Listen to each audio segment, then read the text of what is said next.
جب وہ نکلتا ہے مسلمانوں تو تنہا نہیں نکلتا بلکہ 4000 لوگوں کو مسلمان بنا کر نکلتا، 4000 لوگوں کو مسلمان، اور وہی 4000 قیدی جو قید میں بند تھے، جیل میں تھے، جب وہ باہر آتے ہیں تو انہی کی وجہ سے اور مزید اسلام پھیلتا، مسلمان پھیلتے، اور آج وہی دین ہے مسلمانوں کہ اسی ایک کی تبلیغ سے پورا انڈونیشیا مسلمانوں سے بھرا ہوا۔ جب یہ عقیدہ ہوگا، یہ جذبہ ہوگا، آپ تنہا یقیناً مسلمانوں تبلیغ کر سکتے ہو۔ اسلام اسے کہتے ہیں۔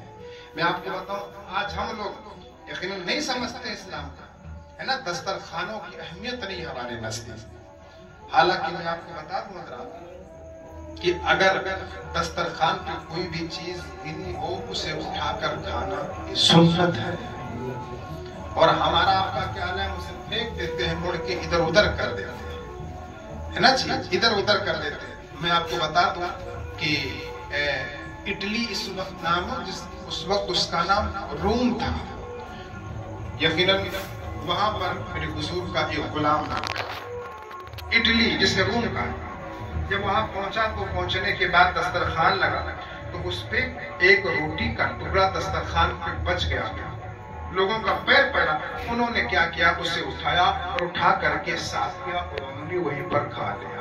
کہہ دو سبحان اللہ۔ انہوں نے کھایا، اور کھانے کے بعد میں اٹلی والے جو تھے وہاں پر جو ہے وہ کام تھے اور دیگر لوگ تھے، انہوں نے کہا کہ تم نے کیا کیا، تم پاگل ہو چکے ہو، اٹلی میں اس طرح سے دسترخوان سے اٹھا کر کے جو ہے کسی چیز کو کھانا برا سمجھا جاتا ہے۔ تو نبی کا نوکر تھا، نبی کا غلام تھا مسلمان، کیا خوبصورت جواب دیتا، بولو تو بتا دوں جواب، میرا محبت سے کہہ سنا کیا کہا کہ یہ تمہارے اٹلی کا، تمہارے یہاں کا یہ مزاج ہوگا، میں تمہیں دیکھوں یا اپنے نبی کی سنت کو میں دیکھوں، میں اپنی نبی کی سنت دیکھوں یا تمہیں دیکھوں۔ اور میں آپ کو ایک بات اور بتا دوں مسلمانوں، جس نے بھی یہ کام اگر آپ نہیں کرتے تو کرنا شروع کر دیں، میں آپ کو بتاؤں اس کا ایک بینیفٹ اور کیا ہے۔ میں آپ کو بتاؤں کہ کل میدان محشر میں جو ایک دن ہوگا وہ کتنا ہوگا، آپ سنتے ہو، علماء سے پڑھتے ہو، ہے نا، سنتے ہو تقریباً کہ ایک دن 50,000 سال کے برابر ایک دن ہوگا، 50,000 سال کے برابر ایک دن ادھر کا ہوگا۔ اور میں آپ کو بتاؤں جس نے بھی یہ کام کیا ہے، دسترخوان سے بڑی بڑی چیزوں کو اگر گر گیا، اسے اٹھا کر جس نے تناول کیا، جس نے کھایا ہے، تو یقیناً وہ 50,000 سال کا جو ایک دن ہوگا، اتنے دنوں میں اسے بھوک کبھی نہیں لگ سکتے جنہوں نے ایسا کھانا کھایا ہے۔ اس لیے یہ اسلام سے کہتے ہیں، اسلام کو تم نے نہیں سمجھا۔ میں آپ کو بتاؤں اللہ کیا فرماتا، ان الدین عند اللہ الاسلام، کہ اللہ کے نزدیک سب سے پسندیدہ مذہب بولو مذہب اسلام ہے۔ کیا ہے؟ مذہب اسلام ہے مسلمانوں۔ اب میں آپ کو بتاؤں کہ اسلام کیا ہے، یقیناً نہیں سمجھا۔ جو غریب نواز ہندوستان میں اسلام دیا، اس اسلام کو آپ نے نہیں سمجھا۔ لندن کی ایک لڑکی کی میں بات کرنے لگا، اس نے جب اسلام کو قبول کیا تو کیسے کیا، کوئی اور نہیں بلکہ وہ اسلام کو اور نبی کی سیرت کو پڑھ رہے تھے۔ ایک ایسا چیپٹر پڑھا اس نے، وہ کہتے ہیں یہی چیپٹر میرے اسلام قبول کرنے کا سبب بن جاتا۔ اور وہ کیا تھا، وہ چیپٹر کیا تھا، اس نے کیا پڑھا تھا؟ اس نے جب پڑھنا شروع کیا حضور کی سیرت کو نا، تو میرے آقا کی بارگاہ میں بہت سارے صحابہ تشریف، یہ اس نے پڑھا اس چیپٹر کو جو میں آپ کے سامنے پڑھ رہا ہوں، اور وہ بولتی ہے کہ یہی میرے اسلام لانے کا سبب بن گیا۔ کیا تھا وہ کہتی، جب میں پڑھنے لگی نا تو میں نے پڑھا کہ حضور کی سیرت میں کہ میرے آقا جو ہے اپنے صحابہ کے ساتھ، میرے آقا اپنے غلاموں کے ساتھ بیٹھے ہوئے ہیں۔ ایک غلام اس میں سے آئے اور بڑے پریشان تھے، انہوں نے کہا حضور میرا لڑکا 3 دن ہو گیا ہے، ملا نہیں، گم ہے، پریشان ہوں، میں اسی کو تلاش رہا ہوں۔ وہیں پر بیٹھے تب تک ایک دوسرے اور غلام آ جاتے ہیں،